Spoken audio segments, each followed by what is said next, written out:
And we're live. Welcome, everybody, here to the Lakers Lowdown Podcast. I'm Anthony Irwin, Lakers insider for Lakers Daily. And today on the show, we're going to be talking about Christian Koloko. Okay, sure. Let's give it a go. Obviously, going to be talking about Koloko. The Lakers made the corresponding move that they needed to today, as according to friend of the show, Mike Scotto. The Lakers are getting ready to, or have already, waived Blake Hinson. In order to make room on their two-way roster for Koloko. Um, the There's obviously some debate as far as like who the Lakers should have, or what they should have done there, who they should have waived, and all of that good stuff.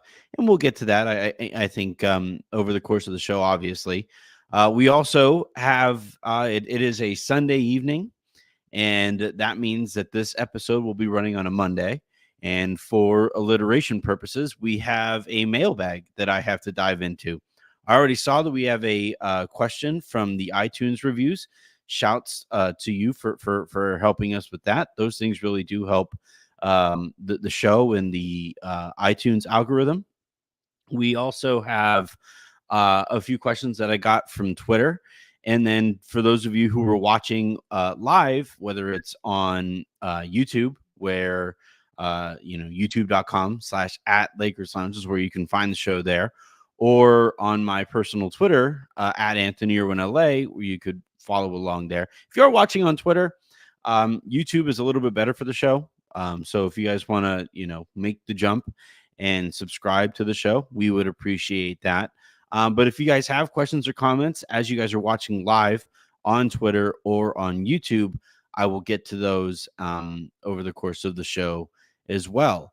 A reminder also that we are going to be live, or we are going to be doing shows now 5 days a week. We got through the offseason basically. The Lakers have their first preseason game in a little over 2 weeks somehow. It's crazy. We've already kicked off our contender series when I spoke to Sam Esfandiari of the Lightyear Show. He was on the show on Friday. And as that show released on Friday, especially a Friday afternoon, I don't know how many people have checked that out. I hope you do. I thought it was a fascinating conversation about two organizations that have way too much in common. So check that out as well. And let's go ahead, though, and go and dive into the Christian Koloko potential edition. So Christian Koloko, I believe, was in the Toronto Raptors organization. And he's an athletic, big. His frame isn't huge. So, I'll talk about some of the basketball fit here in a bit.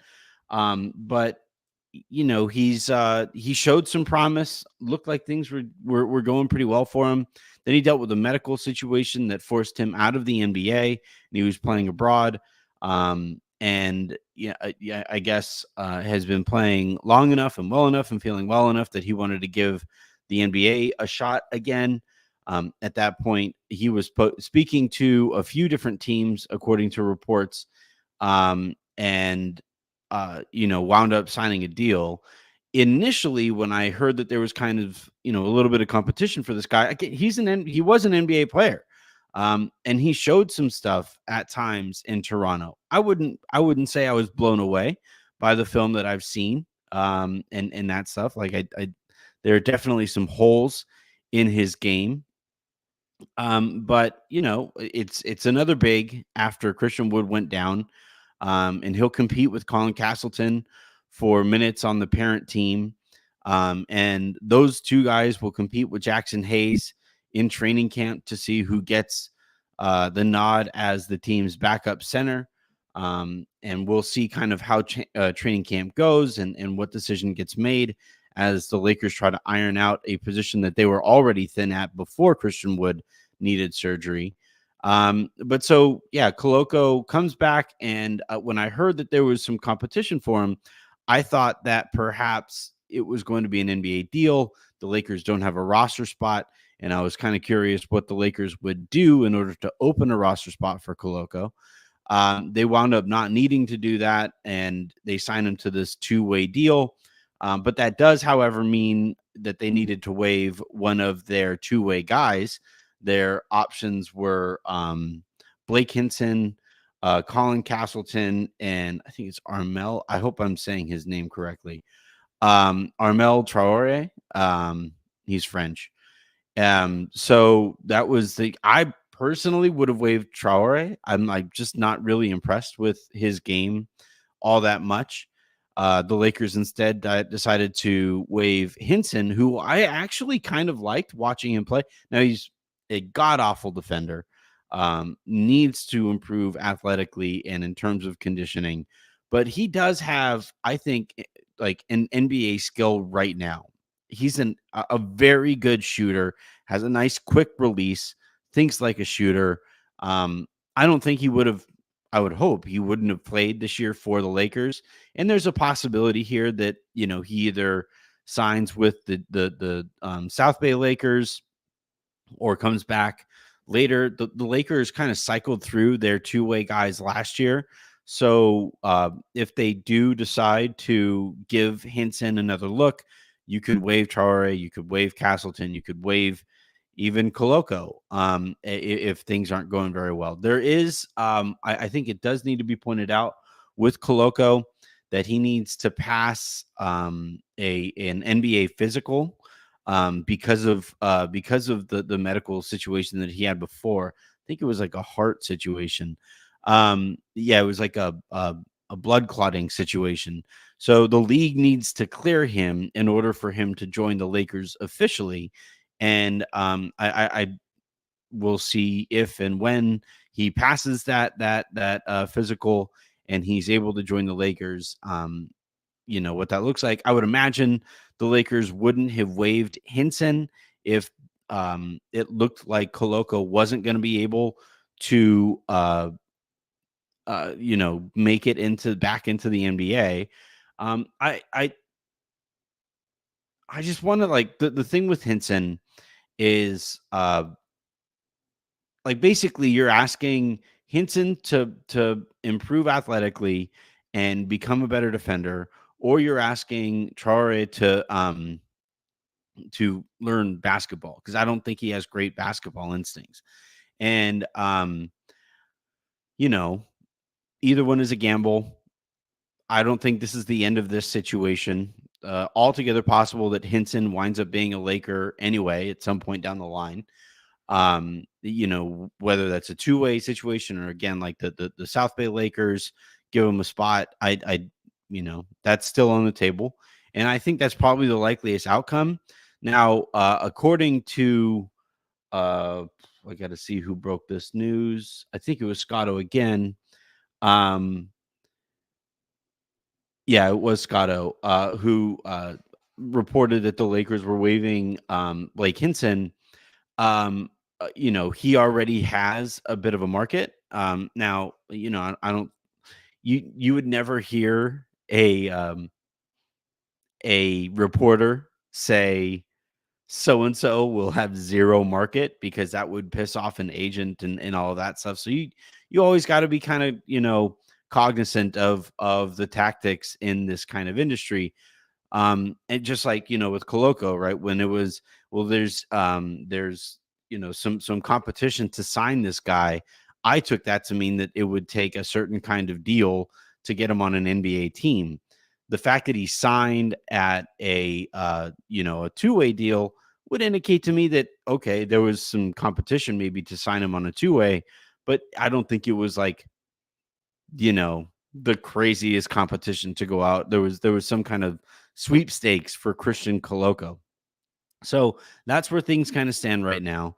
I personally would have kept Hinson. I liked what I saw from him. I like the fact that he can shoot, and you know, would be entering the league basically like with that as an NBA skill already, whereas Chara doesn't have one right now. And you know, maybe the athleticism if you want to consider that one. But I we'll see where this winds up. Let's talk about Christian Koloko, the basketball player, and how he would fit into the Lakers rotation potentially. So the Lakers, Anthony Davis has been basically telling anybody who will listen to him that he would like to play alongside a center, specifically a bigger one. We saw what he looked like playing next to Bam, and it was borderline unfair. It felt unfair to the other teams that were trying to score in the paint on those two guys. Uh, that remains to be the case. I saw Dave McMenamin reported that he would like to play center again. As Raj and I talked about that, when that report came out, I don't think it was a coincidence at all that one of the few players that LeBron would have taken a pay cut to be able to fit him onto the roster was Jonas Valanciunas, somebody who would, bang with the bigger bodies in the NBA and handle some of those kind of physical responsibilities, allowing AD to operate as, the world's greatest, I think, help defender. And, obviously Valanciunas goes to Washington and is already on the Lakers' radar as a potential trade target. The issue that the Lakers have with all of the centers that they employ currently, other than Christian Wood not being physically available right now, but Jackson Hayes, smaller than Anthony Davis. Koloko, smaller than Anthony Davis. Wood, about the same size as AD, but not exactly wired to do the little things on defense. And when AD is basically telling you, hey, I don't want to do as much, as much as I've been doing of this, bodying up offensive rebounders, having to defend large human beings in the post and fight against them for post position. The types of things that an Andre Drummond or a Valanciunas or like Marcus Gasol did before.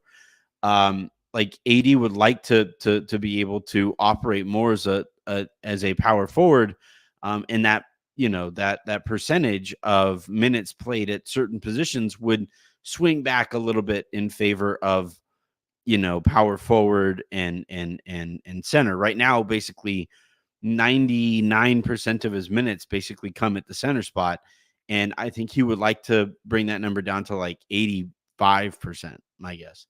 And that isn't really going to happen even when he would be playing alongside Koloko or alongside Jackson Hayes, he would be expected to do center type stuff because he's bigger than the other guys there and more adept and more talented at being able to handle those responsibilities. So Koloko's an interesting guy. If you can get basically, like Rob really likes to try to take advantage of situations. Sometimes there are situations that I would prefer he stay away from, right? Some of the guys with sketchy criminal behavior in their past, that's something that Rob tends to target a little more than I would prefer. And then in this case, I think he's trying to take advantage of a situation that forced Koloko out of the league. And, now if he was to return, you're getting, an NBA caliber player on a two-way spot simply because of the circumstance. And so this is the kind of thing that Rob, loves to try to dive into and benefit from. So it didn't exactly surprise me if Koloko was to make a return back to the NBA. It wouldn't surprise me that the Lakers would give it a go here, and we'll see how things go there. I just, in terms of the type of center that the Lakers need and still don't have, Koloko doesn't really address any of those concerns. He might be, I would say he's probably on par or slightly below Jackson Hayes in terms of NBA talent. Colin Castleton technically is probably the only guy that the Lakers have in their organization who is big enough to do the kinds of things that we're talking about here. And Castleton was about to get his shot, but then I believe he broke his wrist or his hand last year, and that really got in the way of that opportunity. It was kind of a bummer too, because I've been looking forward to seeing Castleton play. He has been the Lakers' best G League player now for a couple of years, or as long as he's been in the organization. And for what the Lakers need, a bruising big who can play physically and do stuff like that. Castleton can, and also has some like creating chops. He does operate as a hub at the high post, and he does have good touch and stuff like that. So I hope this is the year that Castleton gets a legit shot. Things are set up to where he should be able to in training camp. He has an opportunity here to actually win himself that kind of an opportunity, or those kinds of minutes. It's just a matter of taking advantage of that opportunity. So I know I see a lot of people saying that like Castleton would have been the guy that they prefer to you know like they would have preferred that the Lakers waive Castleton to bring in Koloko. Mostly because they play the same position, I would imagine. I get it, because obviously not too much attention is being paid to who is the best South Bay Laker. But if the Lakers would have cut Castleton before giving him this opportunity, after, by the way, being ready to give him that opportunity last year, only for him to break his wrist, that process wouldn't have exactly won me over, So I would like to see Castleton get this shot. I would like to see him make good on that shot, and have him a lot, add those kinds of skill sets to a roster that is completely devoid of them right now. All right. I don't have too many other Christian Koloko thoughts, so I'm going to go ahead and dive into the iTunes mailbag, the live comments, and the Twitter mailbag as well. I start here with a regular commenter, a regular question giver, whose name is just a bunch of question marks, but they write, Anthony, love the show. Could never tell you enough. Thank you. I think what's prevented you from doing what I'm about to suggest might be the girl dad in you. However, I think it's only right Miles gets the outro or something in one of the shows. Avery's got the intro and she's a staple, and that's great. But let's get Miles in there. He sounds like he'd say something hilarious. Keep up the great work. Still don't know how to change my name, how my name pops up, but glad you give my reviews a time of day. No, Look, the best way to get your topic on the show outside of maybe the super comments here from the live audience is with a 5-star iTunes review. I greatly appreciate that. Now, as far as Miles go, there is some rebranding stuff that I'm going to be doing heading into the season that I'm just kind of sitting on. A Miles cameo will probably, now that he says words, that's kind of important in the audio space. But I think he'll probably be added to the intro / outro. And we'll see what that sounds like. We'll see what his interest is. Like, he's very shy. He's really kind of moody. So it's altogether possible I would sit him on my lap and I would say, all right, Miles, say dad. And he would just kind of look at me like, no, I don't want to. And I would be sitting here waiting for him to do it. And then as soon as he got off of the mic, or I turned the mic off or stopped trying to get him to say it, he would say, dad. And it would just be very Miles. So, and look, that would be funny in its own way, but not in any kind of way that you guys would really benefit from. So eventually Miles is going to get he'll make his podcast debut, and we'll see how that goes if and when it happens. All right. So I'm going to look at the questions here that I asked for. We have a few of them from people with proof of being subscribed. So the first one here comes from Lakers Supply. With Koloko signing a 2-way contract, is there a possibility, if he performs well in camp / preseason, the Lakers make a 2-for-1 trade to open up a roster spot? Yeah, it's possible that the Lakers do that. You don't see too many early season trades, though. Everybody, tends to kind of wait for, approaching December, when the number of players who you can actually trade get moved. Teams want to get a look at their roster out on the court um, before they make that kind of a deal early in the season.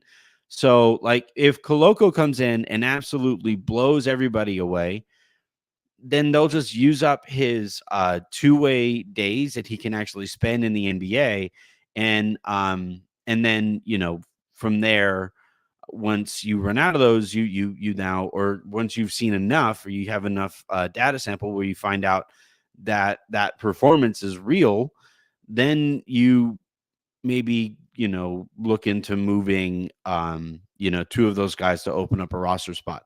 It also I think mid-December, if I'm not mistaken, is when or early December is when the Lakers can finally stack their minimum contracts. And because right now, because of where they sit in this whatever he calls it, um apron world, is Rob's term. Because of where they sit in apron world, they cannot combine minimum contracts in a trade in order to bring back a certain amount of salary. So I think they would probably wait to do that, and then to be able to do that and then make that move while Koloko gets NBA minutes as a two-way player. You may as well take advantage of having Koloko on a two-way deal. And this is how I would imagine they do that if he does have a strong training camp, a strong preseason. Now, the risk that you run into there is while he's on that two-way deal, if he's playing well, some other team signs him to an NBA deal. And kind of rips that rug out from underneath you. So that's a bit of risk there, but I think the Lakers probably sit on that and um live through that risk so that they can get a proper data sample to make a decision on whether Koloko should get all of Wood's minutes, all of Hayes's minutes, all of Castleton's minutes. If Koloko is clearly the second best center on the team or in the organization, then you wait a little bit and you make the decision, or you act on that data when you're what you're able to do. The CBA allows your decisions there to be a little bit more flexible. All right. Let's see here. Major Takes writes, is there any chance the Lakers make a trade before training camp, or are we already looking towards the trade deadline? Yeah, like I said, I think at this point in the summer, as training camps are getting ready to go, teams are basically going to use training camp to see what needs they need to address, and how quickly they need to address those needs. And then training camp is a time to you know get guys out there in practice, see which combinations are working. And I I can't really honestly remember very many pre-training camp trades in late September. That doesn't normally it's time for that. The late September is time for Earth, Wind, and Fire, and not so much trade rumors and speculation. Sam the Great asked, why does Jeannie Buss still own the team? Because she hasn't sold, and I don't think is looking to sell anytime particularly soon. I don't think it's completely off the table. I do think eventually Guggenheim will take over at least majority ownership from the Buss family. And man, that would be great if and when that happens. But I don't think that would happen while LeBron is in the organization. I think they'll probably maybe LeBron retires and then they start that conversation, would be my kind of guess. Educated guess, but guess. All right, let's look at the comments from you guys on here. Zane asks, does Masai really think he's going to get a first for Bruce Brown? Other than OG, he hasn't gotten great value for other players. They need a power forward like Rui and to free up playing time for Grady. No, I think all of those are good points, especially the part about Masai getting less than he maybe should, or getting nothing whatsoever as guys walk via free agency. Masai, does hold his players in high regard. He's a just staunch negotiator, very stubborn person in handling those conversations. And that has led to a little, I think, animosity, for lack of a better term at the moment, between him and the teams that he negotiates with. And obviously he and Rob have had their staring contests, and they have gone back and forth on players there in the past, and wound up not pulling the trigger on something because neither guy was really ready to relent on their stance. And I think here with Bruce Brown, it might be another situation where, Masai gave up gave up stuff to get Bruce Brown. Um, and then, is looking to continue, basically taking advantage of those situations to bring in Bruce Brown and then now get stuff for him. But like you're saying, Bruce is on, I believe, a bloated expiring contract. He's a helpful NBA player, but certainly wasn't the same Bruce Brown away from Nikola Jokic as many people anticipated. So, like, his trade value, his trade market is a little bit diminished. And I don't like, if I were the Lakers, unless it was like a heavily protected first round pick, I don't think I would give up a first for Bruce Brown. Um, and like, depending on the protections that you're talking about, if it's like a top 25 protected first round pick, then okay, like I'm okay with it. It does kind of make things a little trickier for stepping rules and such like that. But I like, if that's what where like the pick that you stand over is probably going to be second rounders, then okay. Or if you can just get him by using several second rounders, then that's what I would prefer, because Brown is absolutely perfect alongside Austin Reeves. Like, legitimately, in terms of players on the trade market who fill an actual need, I think I could make a really solid case that Brown is the guy who most addresses some like stuff that the Lakers need. So that's who I would prefer that they kind of target and go after. And I would imagine those conversations will pick back up as training camps get underway and as the season gets underway. And I would imagine we're going to start hearing more about that stuff in like mid-December, once, veteran minimums can be used and more players are eligible to be traded, and all of that good stuff. Let's see here. We got Ville go crazy. Koloko is 7 foot with a 7'5" wingspan. AD is 6'10". Yeah, so he's like taller by a couple inches, but he's a very skinny player. He's not a big guy. So he would help with some stuff. Wow, Fairbairn with a 59 yarder. It's crazy how good field goal kickers are in the NFL. Like, I think, almost objectively speaking, kicking field goals is the thing that has advanced the furthest in all of sports and gotten, improved over my lifetime. Because I remember when I was a kid, like, a 50-yarder was unheard of. Like, people were punting back then for what would have been 50-yard field goals. And then, I remember, like, 50 became more of the norm and stuff like that. But now we're reaching a point where 60 something yard field goals are becoming almost part of the norm in the NFL. And, just as we're talking, Kaimi Fairbairn, who I didn't even think was that great at UCLA. I didn't think he had that kind of a leg. He's kicking this 59 yarder and it went through. Now it tucked in that left upright, but it cleared. Like, that would have been good for, from 60 plus. That was crazy. But anyway, sorry.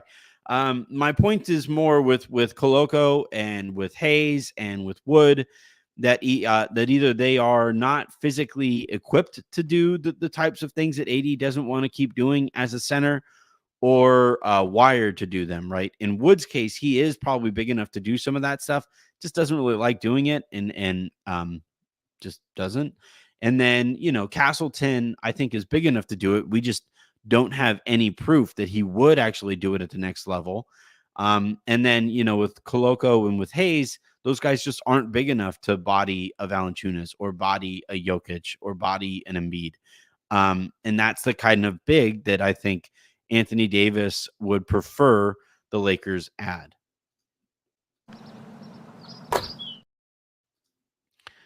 Let's see. Next question here comes from concerned citizen. To be honest, I wasn't impressed with Castleton in Summer League.